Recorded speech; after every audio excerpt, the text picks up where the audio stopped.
As one of the earliest settlements of mankind, Asia has some of the earliest memories of human civilization. Asia has 47 countries and is the largest of the 7 continents, accounting for about 30% of the total land area on Earth.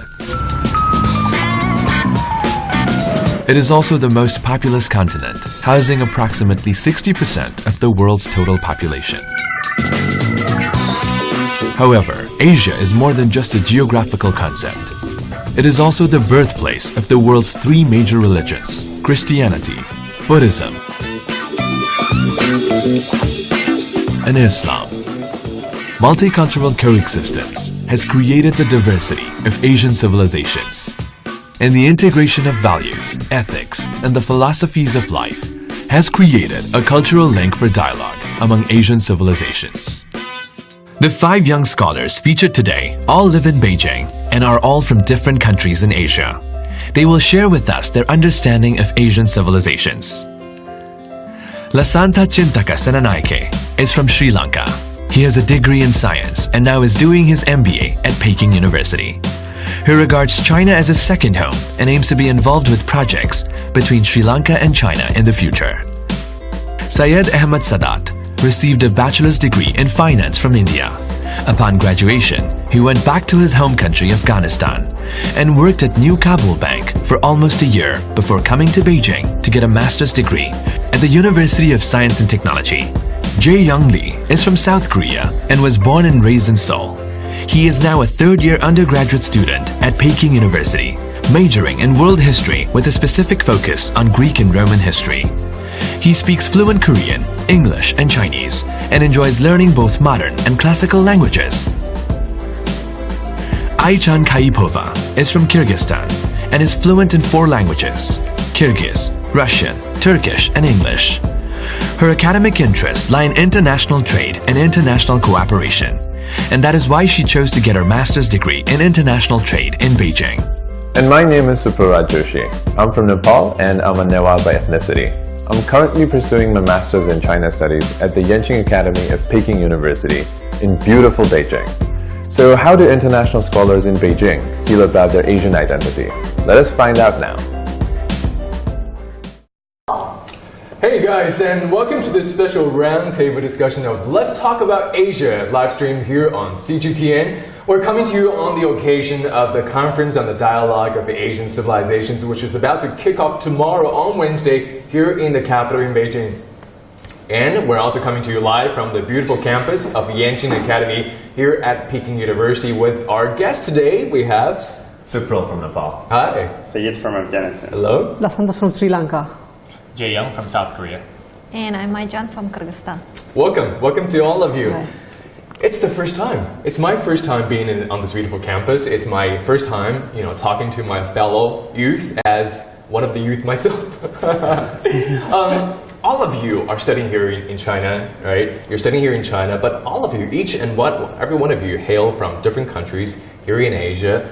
And I know a lot of you have studied and traveled in many countries around the world, and we do live in this world where it's very globalized, and we seldom get to think about or talk about this community of Asia as our home. So today we're going to start close to home by having each one of you describe a very personal object that is very personal to you, but also that is also very characteristic of each one of your own countries. So we're going to start off with you first. Aychan, what do you have for us today? So for today I have 2 objects, and since Kyrgyz culture has been influenced by nomadic lifestyle, these are both from nomadic lifestyle. Okay, let's take a look at this first one here. The first one is a traditional horse whip actually. So this one is still used by horsemen in our country. And there is a proverb in Kyrgyz language which says that horse is man's wings. And because of the same reason, this whip along with the horse represents freedom.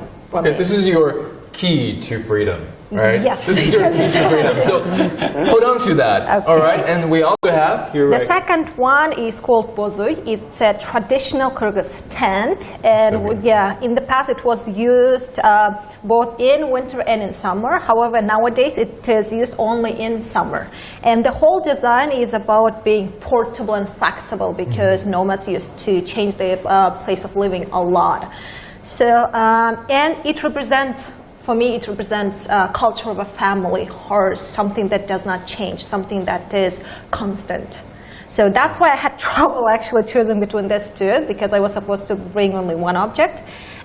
Because I'm still trying to find a balance between a freedom and something that's constant, values of a culture and a family. That's really beautiful. Yeah. You know, this right here. I know this is your key to freedom, which is wonderful. But this also makes you just want to go inside. For me, it's just the feeling of the texture of the felt right here, which I guess is also the material used on the real bosery, right? Yes. It's this kind of felt-like material. It just makes you want to go inside it or put it on your hat. It's very beautiful. But I love this beautiful contradiction that you have right here. Something, you know, the horse is your freedom, trying to run away, not run away necessarily, but to find, you know, your place in the world. Right. And right there, at the same time, you have the bosery, the home, a place where you can feel grounded, feel very secure, feeling rooted. So I guess this is actually applies to a lot of us, especially in this day of civilization, globalization, where we are moving about so much. I myself have moved 20 times in my childhood, up to this day, 20 times at least, my family. And I'm constantly trying to find my place in the world. But this also means, at the same time, it's also very important that we find a place that is secure on the inside, where we can feel at home, feel grounded. And that is, in a way, you know, who we are, I think, what we're looking for, and also our own identity. Right, that's the thing. I mean, I've been traveling a lot, and I'm trying to find, I'm trying to find my place in the world, and also I'm trying to save or to maintain something from my culture while doing that without changing it. Or maybe even if it changes, I want something that does not change in it. And what does this say? What do these two objects say about you know, the Kyrgyzstan culture? Well, these two objects, as I said earlier, I mean, it's all about nomadic lifestyle. But nowadays, I must say, because of, I don't know, technological changes and globalization, a lot has changed. So nowadays, we try to preserve it, actually, the culture itself. So nowadays, even if you do not find it, you do not find a lot of people living in it, but we try to preserve it by making these little souvenirs in order to remember our past. So but also our country is more modern than I mean, we do not live in houses like this anymore, but we try to preserve it. And also when it comes to horses as well, I mean, we do not use it in day-to-day life, but people still ride horses. So it is a nomadic culture, but I think in today's life, it just shows that horse is probably a symbol of how fast the culture itself, or the country, is galloping forward in terms of its, you know, its integration into the rest of the Asia, into the rest of the country, into the rest of the world. It's trying to be, you know, state of the art, trying to be technologically also, you know, advanced. And that happens to a lot of our Asian cultures, where I think what's happening is that Asian cultures is really catching up today, especially for China. I see China coming back from overseas. It feels like a youth. You know, there's a lot of energy, there's a lot of vitality, and yet it has that thing that is very Asian, that is very subdued, that is, you know, Chinese and also Asian. I know we also have Supral right there, who's also brought something that is very personal and very close to home. What do you have for us?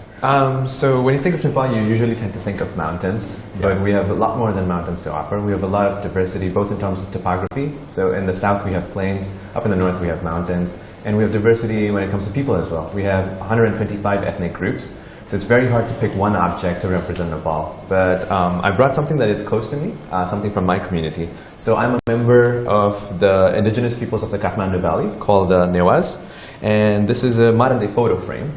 But the design has been inspired by traditional wood-carved windows.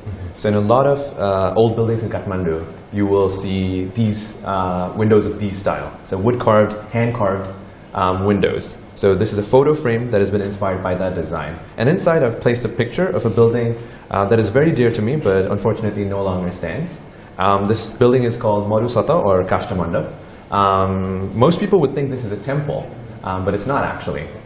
It used to be like an important part of the trading route between Tibet and India. So traders back in the day used to travel from Tibet into Kathmandu and wait out the monsoon and then travel into India and vice versa. And this is where they would place their goods. The photograph is of a painting from 1860 by Henry Oldfield. Unfortunately, during the 2015 earthquake, this was one of the first buildings to collapse. Lots of lives were lost during the earthquake, but a lot of our heritage was also lost. So I'm hoping that soon in the future, now we are in the process of reconstructing this building, and in a few years we'll get to see it standing again. I'm pretty sure the people are very resilient. And now, Suprol, explain to us your relationship to this object here is not to the painting itself, but to the building inside this picture, right? I think it's easier to explain this to a Chinese audience because this is near to the Palace Square. So Kathmandu has 3 old city-states. It used to have 3 city-states. And this is near the Kathmandu Darbar Square. So it's basically our version of Kukong almost. The Palace Museum. Yes, our version of Kukong almost. So this is near that. And I grew up around this area. So I remember... And you used to go inside the building. Yes. So this is one of those buildings that is open to the public at all times. Okay. So you don't have to buy a ticket to get in. So everyone's just free to go in, just sit down, have a chat. And as a child, I remember I used to go in and think of it as like the biggest building in the world. There used to be these stairs, very high stairs that led up to the floor above. And I remember wondering what those stairs led to when I was a child. Right before the earthquake, the year the earthquake happened, in 2015, I had the chance to go up those stairs when there was like a painting exhibition there. So I feel fortunate that my curiosity found a resolve, but unfortunately the same year the earthquake took the building down. You know, it's such a sad thing, but I think, you know, that memory or the spirit of that building is still very much alive inside for you. And the image of the staircase, I think that is so powerful, such a powerful image in a child's psyche, because the staircase is something that, you know, impedes you as a child. It impedes you from going above. But at the same time, it is something that also gives you the impetus to go and reach for higher grounds. Right. So it's got that dichotomy to it as well at the same time. And I'm sure, how are the reconstruction efforts going on right now? And it's been 4 years since the earthquake, and now things are slowly moving forward, and hopefully in a few years, because so many of our temples were damaged during the earthquake. And there was a time when the few foreigners that made it to Kathmandu would say Kathmandu has more temples than houses. And it was true at the time. And what can we do? We've seen examples of of these beautiful artifacts and buildings, architecture destroyed. We're also seeing the Brazilian museum that was destroyed by the fire, and also the Notre Dame Cathedral recently.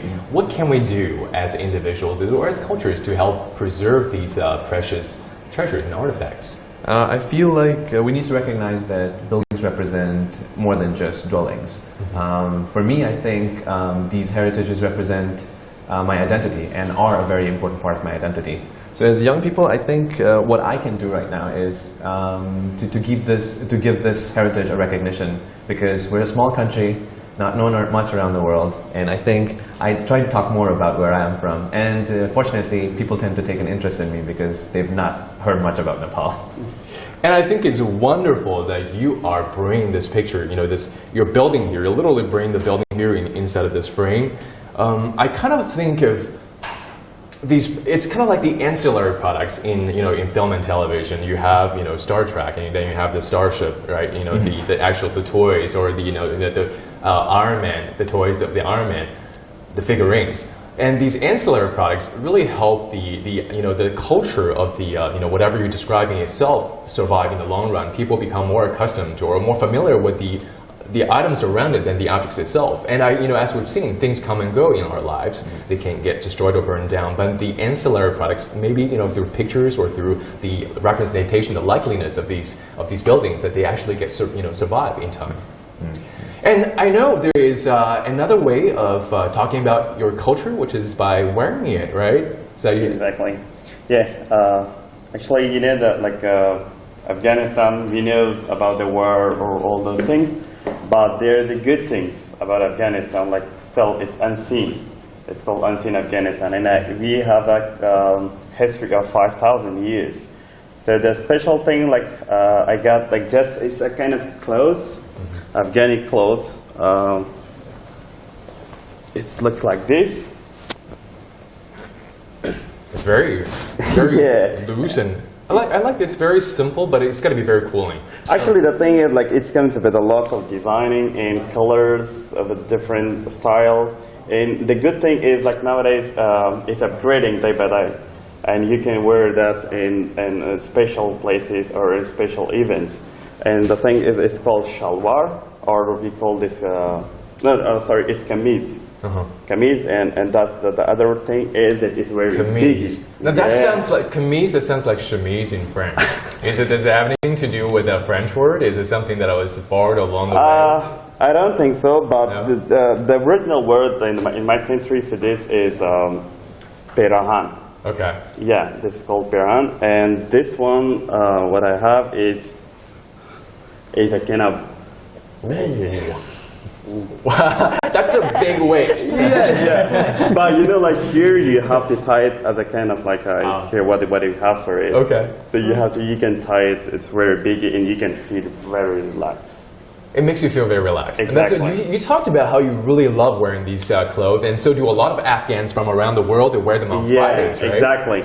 And this is called shalwar, or we call this tumbon. Okay. Yeah. Now, why is it so important to you? Actually, the thing is, like, it's related, or it's very like connected with my culture, since the country is built, or maybe like almost about 5,000 years, or we are wearing this kind of clothes, and it shows us the old memories that is comes to us from maybe grandfather or grandfather. And we have like suppose for myself, I have a good memories with this clothes. Because like since maybe 20 or 25 years we are wearing this kind of clothes. So back in home, like usually your dad or your grandfather or like they are wearing this and you're enjoying them. That's how the culture is. You can pass it around and let's have a feel of these. You can feel it. Like it comes with a different kind of materials. Yeah, I love how you say, because you said that you love wearing them. And one thing more, like here I have a basket. This is also part This is of something the you culture. wear on top of it, Exactly, which is why the colors yeah. are so simple. Yeah, so it's a kind of like you can wear this. It's called basket, but this is like Afghan flag. That's right. Yeah, but especially you can find with the different colors and different designs. Okay. And especially the youth likes to wear this kind of thing. Even the youth love to wear this today. Yeah. And that's very important because for a lot of us. Yeah. But here in China, it's a kind of like not similar because the people are not wearing or not familiar with this kind of stuff. I love what you said about wearing these clothes, making you not only feel relaxed. Yeah, you have to try it. But also, just feeling this makes me feel very relaxed. As opposed to in these very rigid, but more westernized clothes. Yeah. But the other thing that I also loved what you said is that it reminds you of the ancestors, which is why a lot of times I love wearing some of my traditional or even family clothes or traditional heirloom costumes because it makes me feel very strong, like you said. Exactly. Strong, not because the clothes are very rigid, but strong because there's something on the inside that is derived not only from me, but from the culmination of the wisdom and experiences of all our ancestors in the family, but also from across the country, from our countries, and from our collective in Asia. Exactly. All right, and next, Las, let's take a look at what you have. Today I have brought a lantern. This is called Vesak lantern. Actually, during this month, if you go to my country, you will see a lot of these things because we celebrate Buddhist festivals during this month. It's called Vesak. We commemorate Lord Buddha's birth, enlightenment, and the death. Actually, because of that, we make something like this. We can use wax papers and bamboo sticks to make this, but unfortunately, I used crepe papers and chopsticks to prepare this. And we just place a candle inside this, and we light it, and we just let this hang. Okay. And that is the process. When the time passes, it might get burned. So then we realize that everything is impermanent in this life. That gives us the underneath meaning of that thing. The symbolism of life. Yeah. How interesting is that? First of all, I think you're an extraordinary craftsman, obviously. I mean, this looks very, a little hotly done, but it's actually very, very difficult to put something, especially this shape together, to make it stand. It's, it's very, very difficult. I bet you can make a rosary yourself too. It's very difficult. I just wanted to know that you're a great craftsman, but then you also have this appreciation for life, for the real face of life, the values of life, which is that life is impermanent. And you're making something knowing that it would be destroyed or will be effaced one day from this planet, but yet still you're making it with the same kind of vitality, with the same kind of fascination and vigor, as anybody would hope with something that lasts. That's really interesting, fascinating. Just after making this, we feel happy because when we place a candle, or nowadays we just place a bulb here, so it's not going to get burned. You also have another object for us, right? In addition to the lantern. Now show us what the other one is right now. I got two masks. Okay. So these masks are used to. The dancers are wearing these masks, especially in Sri Lanka, and there are certain occasions some people use these masks to heal diseases. They just put this mask and go to diseased people. Real life applications. That's very important. But not just masks. That's not for a masquerade. It's got, and there will be, of course, it will be bigger, life sized. In life, right? And the person who's doing the healing will be wearing the mask, from what I understand. And just by seeing the mask, I guess anyone who's really not sick enough probably will be healed. Because they're so scary. Right? If you're not sick enough, you look at the mask and I'm not sick anymore, don't worry. But not for all kinds of diseases. Maybe there are certain diseases, some sort of like mental diseases. I guess being possessed or...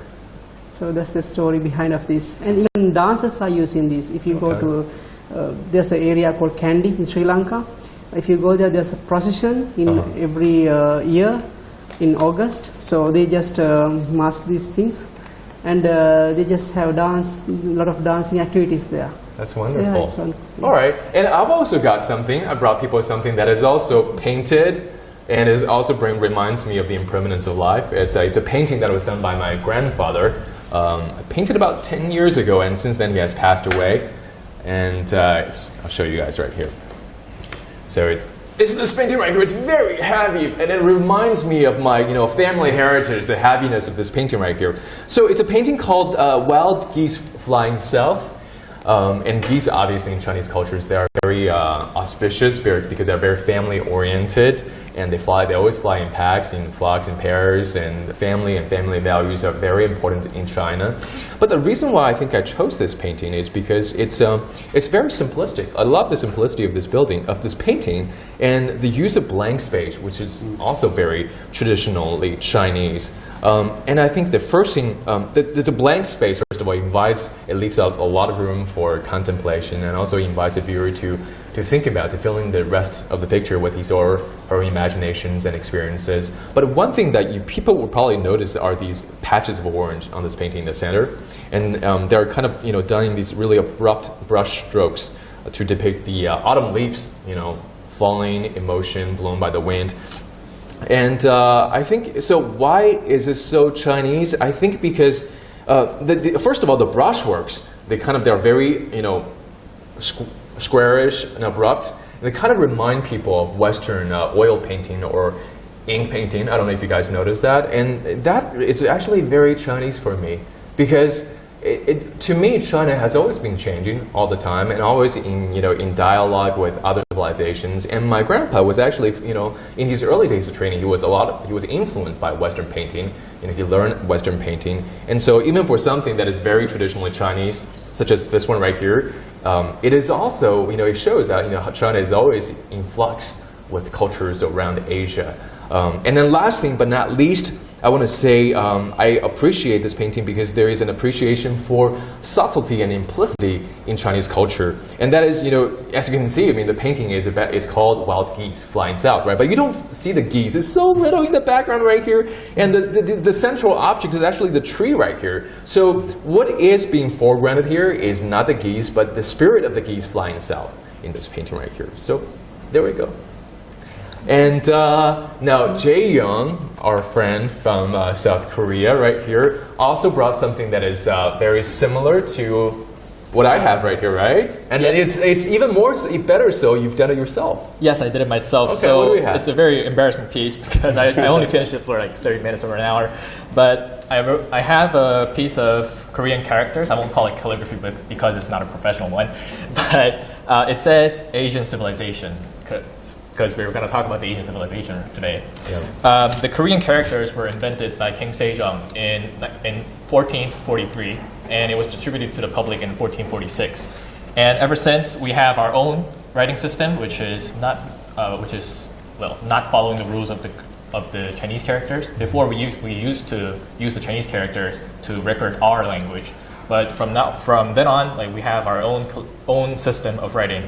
And it's quite distinct that it is the alphabet that can fully record the scientificness, the knowledge and the wisdom of Korea into these simple characters. So I think it's quite distinct, and this is the reason why I chose this object. Now, it's beautiful handwriting, beautiful calligraphic work. Now, even though the Korean writing system, the Hangul writing system is not pictographic like the Chinese characters, but yet they still, through calligraphy, a lot of expressions is expressed. A lot of expressions are being articulated through these words, the way you write these words, right? It's equally expressive, just because the words are not pictographic. So what would you say is, you were talking about this really famous Korean calligrapher. Yes. And his writings are really being appreciated for very specific reasons because they stand for the spirit of the Korean culture. So what would you say is that spirit? Yes, I have talked about a famous scholar who invented the script, like the calligraphic style of chusache. That's what we call it in Korean. And the thing that is distinct about him is that it really represents the idea of how Koreans perceive themselves, which is in one side is very lively, it's very vigorous, very dynamic, but in the other side it's very calm and soothing and very relaxed. Like we said, like Korean food, you've got the really spicy, very vital, right? And on the other hand, you have the very mild. It's kind of like the accompaniment of the rice, right? The mild rice and the really spicy food. Right. That's wonderful. That's really wonderful. Now, so guys, what can we say? Having looked at all of these objects, what can we say about Asian civilizations or Asian cultures? The reason why I'm asking this question, as I've told you, is because each of these objects are very personal objects, but they represent something about our own identity, our own psyche, and the communal identity or the communal psyche of our countries are each made up of individual identities. So our visions for ourselves can one day be the visions for our countries. So what can we say about our Asian collective as a whole, looking at these very personal objects? I have something to say, actually. So looking at these objects, I felt like although we are so far apart, we're somehow interlinked. Your outfit there's a deviation, like a derivation of your outfit in my country as well.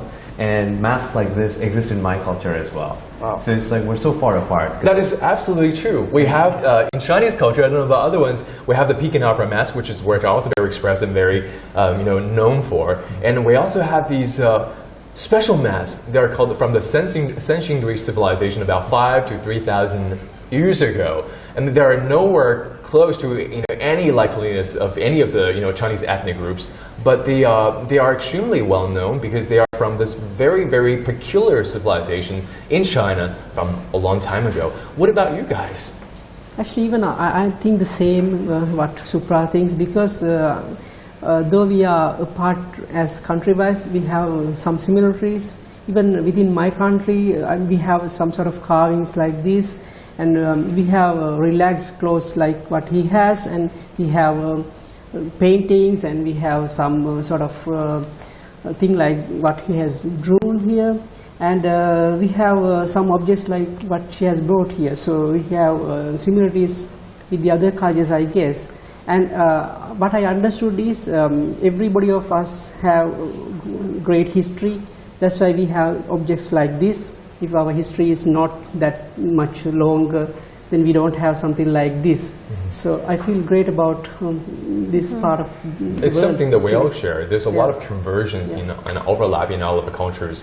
So we're going to continue with our exploration of our cultures and traditions by looking at something that is a little more extreme or a little more unique about our cultures by taking a look at some of these questions we prepared on this side. So I'm going to come over here and reveal what are these questions, 5 questions that we have here. So I guess this is the first one right here on the very bottom. We start from the bottom. This is very Asian. We start from the bottom up. All right.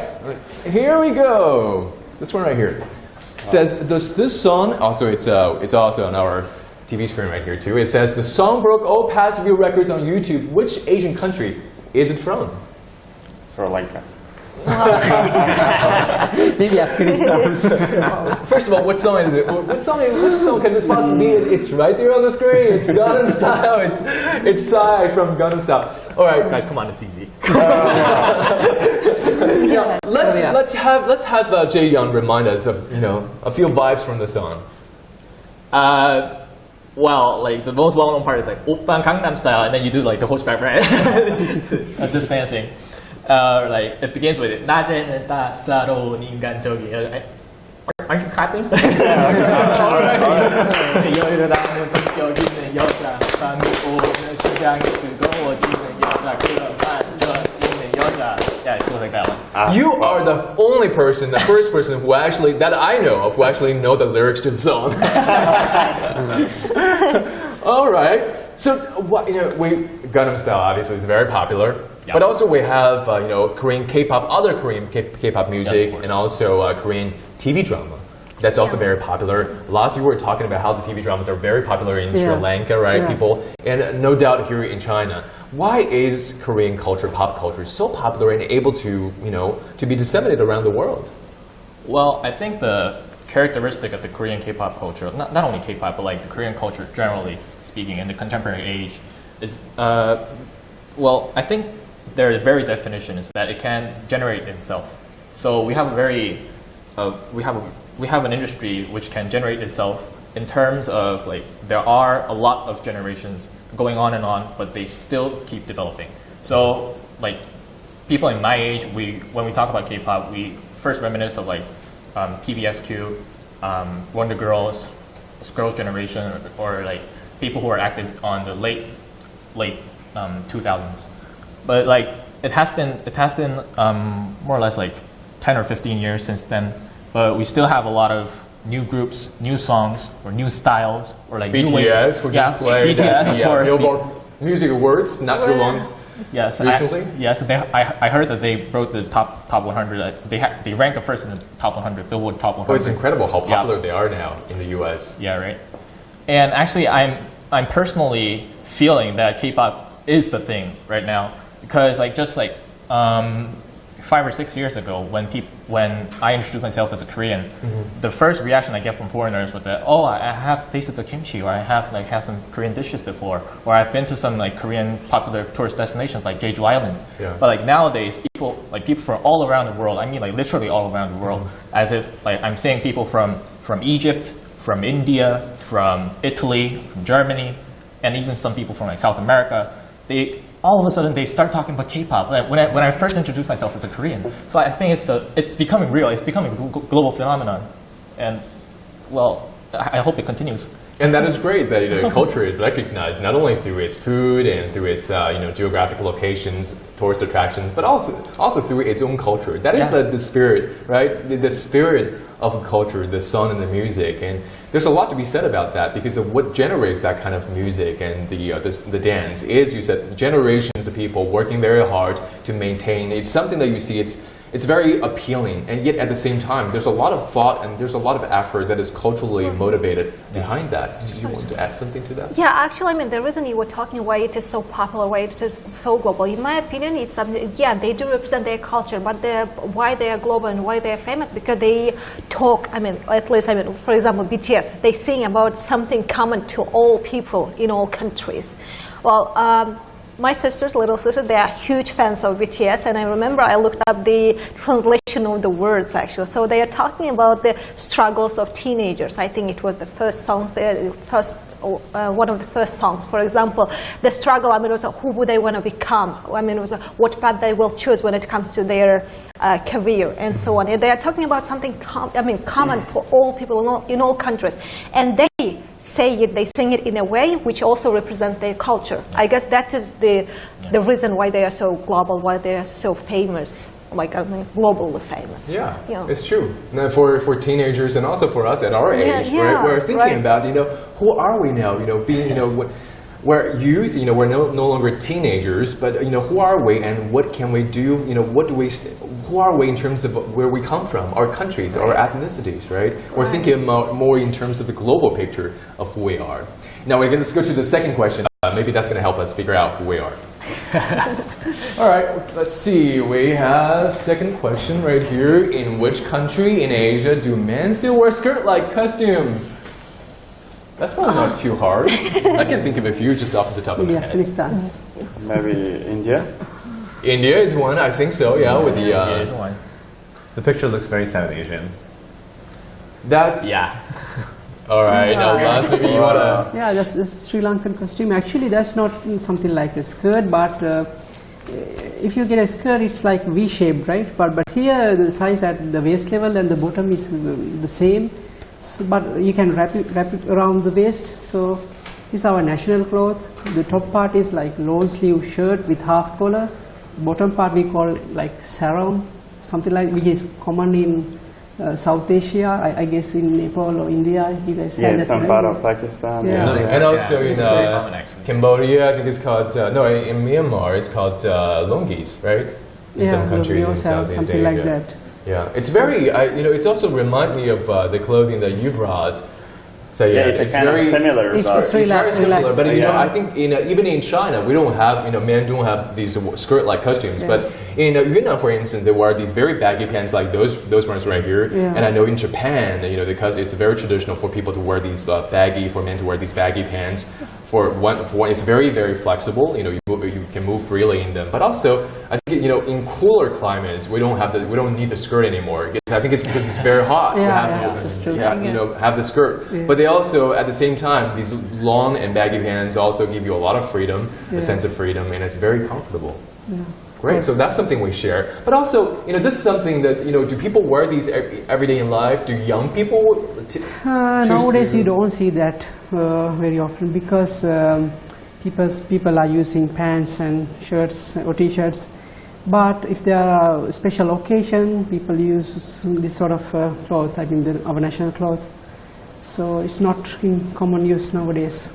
But you can still see in Afghan, perhaps, but our people still president, wear costumes. our president and some member of parliaments, they still use this sort of thing. Okay. I guess it all has to do with the how well you design the clothes. Because the other day we were talking about the appeal. It's very important to the clothes because in order for young people to wear them, and I think appeal is something that is. It means to be appealing to me means that is in harmony with what's happening right now. Appealing doesn't just mean it looks good because a traditional costume can look wonderful by itself, but I'm not sure if I want to put it on me, right? Because it looks out of place, in this environment that we live in. And so I know some Chinese designers have recreated these traditional Chinese costumes or clothes with very Chinese patterns, Chinese cuts, but done in a very modern way. And young people love them. They are doing actually very well. I just saw them at the London Fashion Week, and they are extremely popular here in China.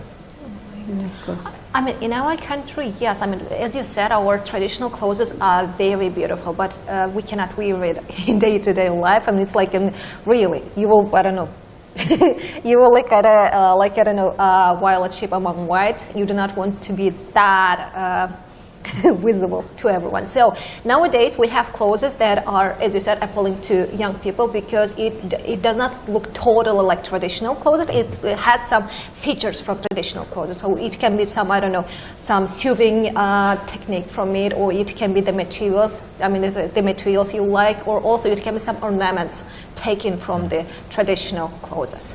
Okay. We'll see if we can find some good designers who can recreate the skirts. The sarongs for men to wear. I mean, that would be very fashionable. All right, let's take a look at the third question right here. Okie dokie. In which country in Asia do people eat on a bed like furniture? Again, we have that on the screen right there as well. It's like something Arabic. Arabic, maybe Kyrgyzstan or Afghanistan, I guess. Kyrgyzstan, Afghanistan, I guess this too. Well, it looks like a bed. It does, but It's from your country. Yeah. Kyrgyzstan. Okay, it looks like a bed, but it's actually not. You call it an outdoor furniture, is that right? yes, it is an outdoor furniture, Okay. culture. During summer, when it is very, very hot and impossible to stay within a building, in a house, we use it to eat outside, to sit on it and eat, to sit around a table and eat. And the purpose, as you said, to sit and eat. But it is rarely used for sleeping. I mean, it is rarely, very, very rarely used for bed. And as he said, I mean, it is coming to us from Arabic culture, actually. Okay. Yeah, so I mean, it is common not only to my country, but it is common for his culture as well, Said's culture, Afghanistan. Now, it is also very common, I have to say, also in northeast China, because I'm from Dongbei, from northeast China, and traditionally we have these, brick beds that are heated underneath, and people would, they would sleep on the bed, but they also would eat and, have conversation on that, because it's very cold in Dongbei in the northeast. So everything is done on the bed itself, and people would eat on the bed and like that. But also have a table on top of it too. So in Dongbei that happens, and so in which other cultures here, right here, in which of our countries do people sit cross-legged when they eat? Actually, lots of Muslim countries. Yeah, in our country, yeah. Okay. We do sit, In mostly Korea men sit too, right? cross-legged. In Korea, people In do some that? occasions, but like, the culinary culture, the dining culture has been changed a lot. It has received a lot of Western influence nowadays. So like in some Korean traditional restaurants, you can see them, but it's not that often. Like it's not a common thing anymore. Okay. It's really strange how in Nepal, at homes, there's a lot of Western influence, but some restaurants are going back. So they will force you to take off your shoes and sit cross-legged. Really? And that's why people Wow. have calluses on their feet. We have calluses on our ankles. At home, at my home, we still prefer sitting on a straw mat. So mats made traditionally using traditional material, straws. Okay. And we sit cross-legged, and we like to eat with our hands. Right. So you can tell they're eating a lot because they have calluses. Yes, on our ankles. You eat with your hands. Now, what kind of food is common in your country? What do people eat in each of your countries that people love, collectively? Like the national staple food. It's rice, but it's very different from what we have in China. So in Nepal, it's not sticky rice, and we have dal, which I very much crave in my time in China. So dal is basically lentil soup, and it's very nutritious actually. Because the rice is very dry, we mix it up with dal and eat it with our hands. That's like the staple diet. I know people here in China, especially kids, they like to eat rice, but they pour the juice of the stir-fried veggies on top of the rice, so it tastes more, it's more yummy that way. But everybody seems to love, I talk about dumplings, everybody seems to love dumplings, and each country has their own version of dumplings. You have the mante, Yes, right? we And have then mante. mantou in... Mantou. right, mantou, and then momos. Momos. Yeah. Everybody can say, they love dumplings, or something with meat fillings. It doesn't have to be meat, but just, filling on the inside. And it's funny, we were saying a mantou, that sounds like the bun in here in China, from northern China. Mantou is the bun, but I don't know if it's it's direct derivation from the other cultures, and as they passed along the Silk Road, the filling got lost, and so by the time it got to China, all that there was the bun, and the filling was gone. Or somebody ate the filling. That's how I worked out this. Actually, I think Asia or these countries have a kind of link, and they're sharing a kind of culture in food. Because in Nepal they call it momo, and also you can find it in India. And in India also it's called momo. Oh, it went through Nepal. Yeah, I can guarantee. But they get sauce. It's super delicious, and even I'm super hungry right now. But in my country we call it mantou. And do you have it? Actually, in my country, we don't have dumpling, but as you told, that there's a kind of bun-like thing. It is filled with fish or something, and it is baked. So I guess it can be compared with this sort of thing, like dumpling thing. That's an interesting Yeah. idea. Fish momos. You can go like that. You can go All like goes that. back to momos. Now, we're going to have to, I know at this moment, you probably think there's a surprise and our producers are probably bringing platters of momos down to the one thing, but that is not happening, so we're going to move on to the next question. Yeah. All right?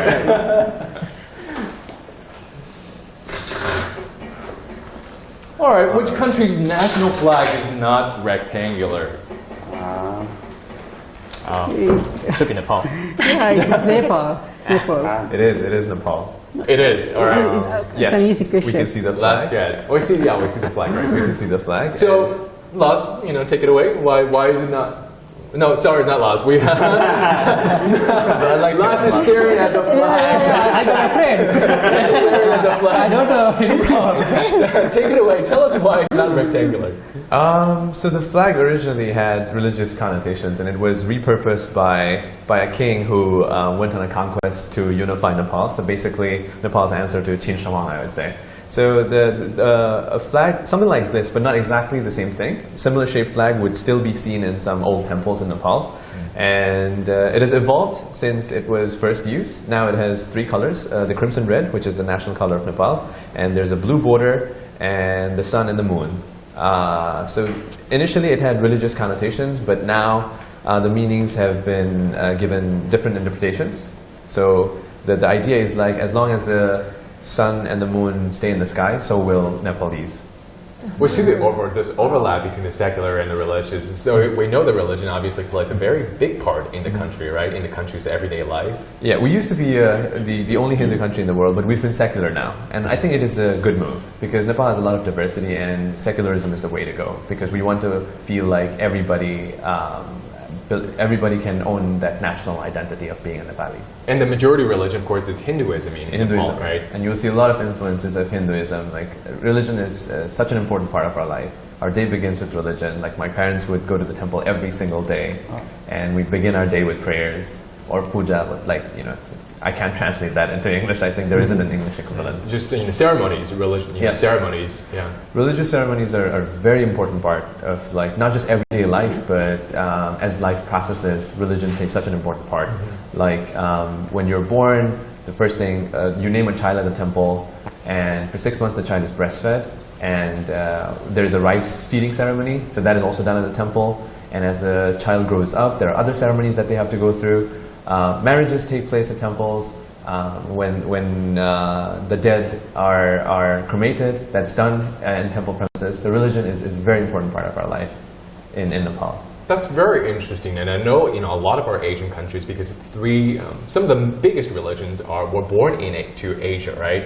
We have Hinduism, we have Buddhism, we also have Christianity, which is also the case. Now, what does religion mean to us today, for us Asians, to our youth generations in particular?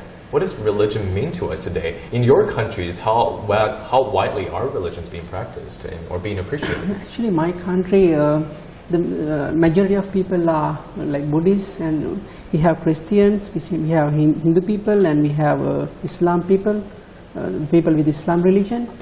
But actually, they are like, they are very much religious. They just want the religion as something to make their lives united. So I think religion is there to make people good, and we want to identify that thing. We want to identify the common factors within us. If I feel about others from my perspective, then I think that is the religion. If I don't like to get hurt, others they don't like to get hurt. If I don't like to get killed, others don't like to get killed. That is the basic theory, I guess. So on the one hand, on one level, it's the fundamental teachings of life. For every child or every human being, it's like going to school, elementary school, right? Yeah. You teach about what you should do, how to respect other people, elders, family, friends, right? How to treat other people, and how to cultivate yourself. Yeah. But there is another level to it as well for a lot of us, why people pursue religion, especially for young people whose families are not necessarily religious, but they go and seek out religion, especially for people who are very educated nowadays. I see a lot of friends who are very extremely educated, and they go to religion for answers in life. Is that the case? It is actually, for me, what religion means for me, it's the ability to distinguish between good and bad. In my family, when I was, my parents brought me up, not like, I don't know, talking not only about religion, it's mostly about what's wrong and what's bad. For example, in each religion we will find things, I don't know, do not lie, do not kill, and then basic things, as some people may say, common sense, right? So religion means, for me, means ability to distinguish between good and bad. And also it helps, I mean, in order to do that, I guess, as you said, I mean, people should be educated. It empowers them, and it gives them ability to know what should be done, what shouldn't be done. Yeah. So it's a tool, it's a survival tool almost in this for us, in this day and age, which we live in an age of relatively, it's a very peaceful age. But I mean, there are wars going on in certain regions around the world, but for a lot of us, we're experiencing a lot of peace outside of those conflict zones. And for us to survive in this world, it means that we need certain tools and new tools, and religion is something that we can always resort to and go back to. But I think there is also another thing for us to why we go to religions or go to, it's something that has to do with Asian cultures for me in particular. I think, in Asian cultures, especially in Asian religions, we like to look inside to find whether it's that place of home, what you were talking about home, that place of security, Yes, or that place of permanence, right? You're looking, life is impermanent, but we want to find that place where things are permanent and strive for permanence, or that place of happiness, that place where we can feel that is, that brings us the joy of life. So security, tool for survival, and also education, and also a place to find out who we are in life and why we're here. All right, now we're going to move on to our last question, question number 5. We have, this one is hard. It's got to be a hard question. Hard to pull it off. It's hard to pull it off. In which country in Asia do people often celebrate their birthdays on January 1st instead? Afghanistan. Afghanistan. He's the only one left. No. Yeah. All right, very clever. Yeah. That looks it very... looks like Afghanistan. Maybe it's Kabul, I think. Yeah. It's Afghanistan. Now, why is that the case? Tell us, Sayed. Actually, it's from 1920 or 1980. Since 1980 to 2000, we had a kind of conflict between the countries, or civil war, or like those things, like Soviet Union's attack on us, or all those things. So it destroyed all the country from up till down. Nothing was remaining. And the thing was like why it happened, because of lack of the documents, or lack of the hospitals, lack of the doctors. We didn't have any kind of facility to write or to give a kind of certificate, birth certificate. And I think Afghanistan is not only the country they are celebrating their birthday. Like some of them, nowadays they're celebrating their birthday on 1st of January. There's like three more countries, that Vietnam, Somalia, and Sudan, I think. Those countries also celebrating their birthday on 1st of January because of civil war in their countries, or like a kind of conflict. And so because the birth records were destroyed, so a lot of people born between the 1980s and 2000s exactly, didn't have those evidence of their birth, so they don't know what days they were born. But what about, the question of course is, what about their parents, right? Do parents, do they not know what day their children were born? No, that's all I think. Like suppose it should be like I heard one story that a friend of mine, or they shared like their story with us. He said like, I asked my parents when I born, or when I was born. So the parents responded like, it was sunny day. Or it was a rainy day, or that day we cooked some beans or rice or something like that. We had momos, we had matzo that day, and you were born. And you were born, and your uncle came at that day. So those things were like a kind of, and one more thing, like we are Muslim, Afghanistan is an Islamic country, so we are not usually celebrating those birthdays. The special occasion or the special event in my country is wedding. So many are those ceremonies are kind of like they're celebrating in so good ways, but not the birthday. Since like 2010, I started to celebrate my birthday. Now, this is a very lighthearted topic, of course, but behind this, we know that there is, some very serious issues and concern. For instance, the war in Afghanistan, and you mentioned that this war is actually not it's not just an Afghan war; it's an international war fought on the land of the territories in Afghanistan. So it's a very much international struggle that is happening, being magnified in Afghanistan. And we also just recently saw the terrorist attack in Sri Lanka, of course, as well, right? Yeah. And so we ask these questions: what can we do to bring peace and security to our, to our generation? What can we do as individuals? What can be done? Actually, because you raised this question, I just want to say that I was shocked by this incident, and I feel so sorry about the victims. And what I think, this is because of sort of wrong people with wrong ideology. So what we can do, we can educate people. We want people to get together, and we want them to interact with the other people. Then they come to know what differences there are between two different groups of people. Then they identify them. Then they value the differences of the others. That's what we should do actually. But as a country, the country's security should be at high level. So what I think, there are two different ways that I can see this. I can see on this question. So what we can do before this sort of thing started, and what we can do after this sort of thing started. Before this sort of thing started, what we can do actually, we can educate people, we can get kids into one place, I mean all kids without any religion barriers, we can teach them, we can let them play. So that sort of thing can be done. But the terrorism evolved, then our mechanism should be different. So we have to have a proper intelligence system, we have to implement law properly. There should be no lawful, there should be no holes in law. So that's what I think we have to do.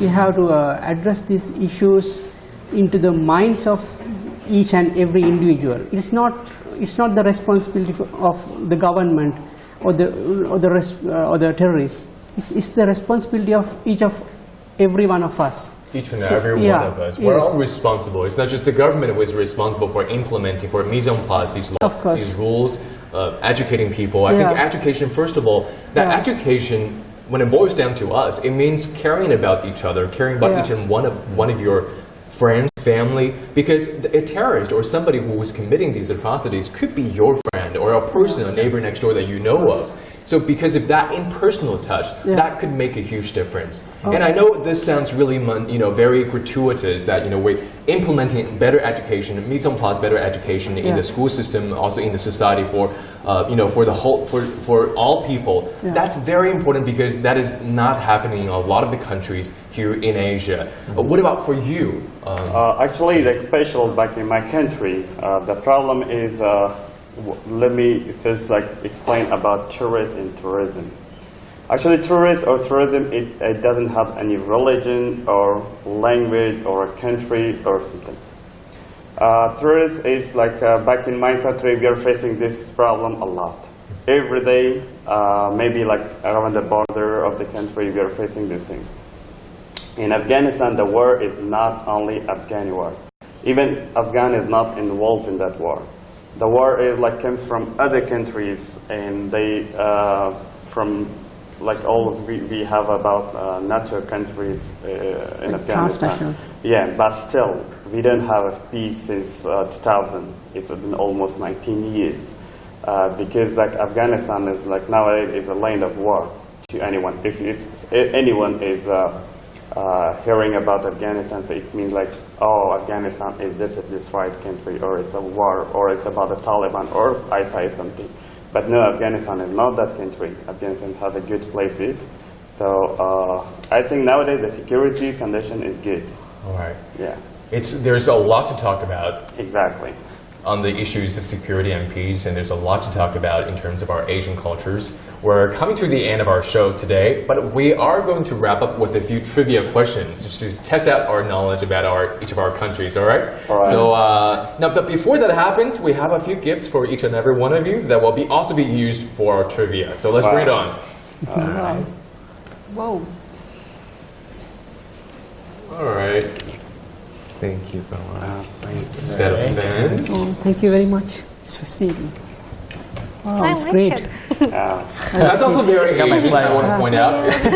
We like to gift people, right? You know, we like to give and gift people. You have the peas. Yeah, exactly. We have and then we have the elephants. Yeah, I like them. Got our flag. It's also very good, a very symbol Exactly. of, lucky symbol in Buddhism.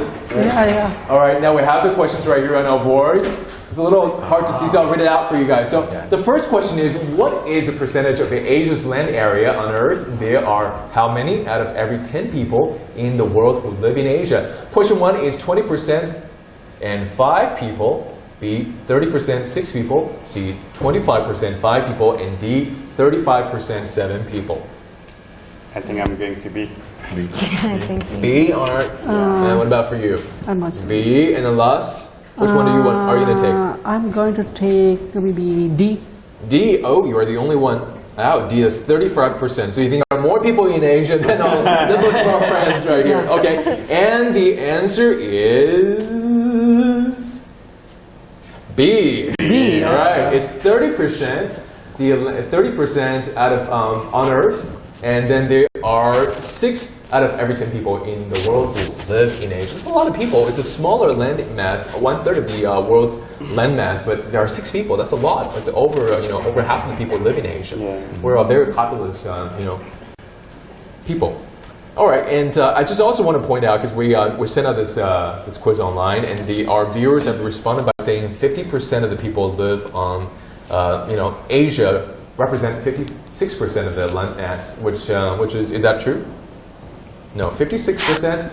That's not one of the answers right here. But that's is that 50% what people said? I believe people said 56%. Let me check my answers on here, my notes. Question 1. No, actually, people. Is this the right one? It says 68%. D, right here. No, 68% people. Chose the That's right. Okay, so this is my interpretation. 68% people chose D, which is the 30% landmass and 7 people out of 10 in the world. All right, so that's pretty good. That's also pretty close. 35% and 30%. It's not much of a difference. All right, so next question right here. We have, which country invented the Arab numerals? I'm going to go with D. I'm going to do D, all right. Last? Even I go with D. India. Oh, you guys are pretty unanimous on this one. except Yeah, I'm kind of confused. you're thinking like Arab numerals, Saudi Arabia. There is not Saudi Arabia at all. Egypt? Egypt, okay. And what do we have here? I don't know. I'm thinking about B maybe. Jordan. Well, now, you're the only Jordan here. Why Jordan? Just a guess. Just a guess. Yeah, it's a good. Yeah. Okay. Most of it. You just wanted it to be different. Yeah. Exactly. Alrighty. Now let's see what the rest of the people say. Now, on our online survey says there are 56% of the people who took our quiz and said it's Egypt, which is C right here. Yeah. Now, so you have C good. right here. You're one of our online representatives. But the real answer is D, India. And the reason why is because Arab numerals, that is the numbers from 0 to 9, the concept of 0 was the most important invention by ancient India. Yeah. And the oldest record comes from a 9th century engraving of the number 0 found in the historic city of, I'm going to need some help pronouncing this, Gwalior. Is that right? Does anyone know how to pronounce the city? Gwalior. And to commemorate the invention of 0 especially, India is the only country in the world where elevators have the 0th floor. I want to go to the 0th floor. Now, I don't know which floor it goes to, but I want to go to the 0th floor. The ground floor. All right, ground floor. Ground floor, yeah. Cool. Okay, so last but not least, at the Istanbul Archaeological Museum in Turkey, the earliest Romantic poem is recorded on a tablet. Who invented the first written language in human history? Ding, ding, ding, ding, ding, ding, ding, ding. This is not fair. You majored in history. Yeah. Ding, ding, ding, ding, ding, ding, ding, ding, ding, ding, ding, ding, ding. Are we final? Last. All right. Final call. D. Final call for A. Now it looks like a word, but it's not. All right. So D is Chinese. Some people think. Well, how many people think it's Chinese? You think it's Chinese? We invented the first words, written language, and then A is Sumerians. Okay, so why Chinese? Tell us why Chinese. Actually, there was no logic behind of that. I just thought because we are in China, and you might ask something related to China. That's the logic I had. No. All right, and what about you, Jae-yong? Why A? And I just want to add something also because after coming to China, I know that they have a lot of characters, right? So how come maybe like 30,000 or 40,000 characters come within a short period? That might be the other reason.